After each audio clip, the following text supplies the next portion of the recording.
So for today's video guys, mag-unboxing tayo dun sa nabili na naman natin sa online shop. So halika guys, samahan nyo ako. Buksan natin tong belt bag naman na nakuha natin sa online shop. So check natin to guys. So ugaliin natin pag nag-unbox tayo, check talaga natin yung item mismo. Baka kasi merong damage, kung sa mga bags naman, so baka yung mga zipper niya hindi gumagana. Kung gumagana man hindi siya intact talaga doon sa hindi maayos kumbaga. Meron kasing ibang zipper na sira.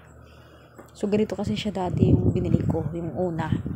So dahil nga ni-return ko sa seller yun, tapos na-refund naman ako. So yung ni-refund naman is binili ko ng panibago, pero same pa din dun sa una kong binili.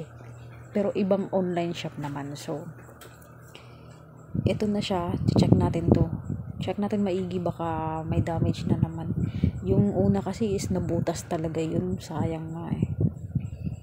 So ito is okay naman. So yung pangalawang packet mula dun sa maliit, okay naman. Yung lining niya naman is okay din, wala namang punit o butas. So ito yung sa pinakamalaki na portion niya, okay din naman. So okay kasi yung quality ng bag na to dahil makapal. Kung hindi lang sira yung sa ilalim yung dyan, okay na yung una eh. Hindi lang talaga inayos ng pagbalot ng seller. Manipis masyado yung packaging niya. Pero dito sa bilan ko naman na online shop, same lang din naman yung packaging, pero di ko lang sure yung bakit. Sa courier siguro mismo yan. So same lang ng pangalan yun yung sa una kong nabili. Hindi ko lang sure kung same sila na ibang online shop lang yung sinalihan niya. So okay naman lahat. Zipper naman is working naman lahat. Pati yung secret packet niya. So akala ko nga dati sa secret packet hindi nagana yung zipper. Akala ko sira, pero hindi pala, nagkamali lang ako.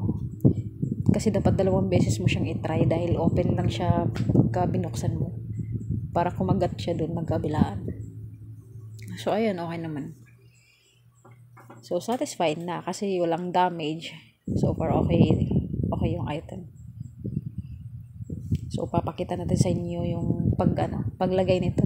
Kasi belt bag po ito eh. So ito na yun siya. So that's it guys.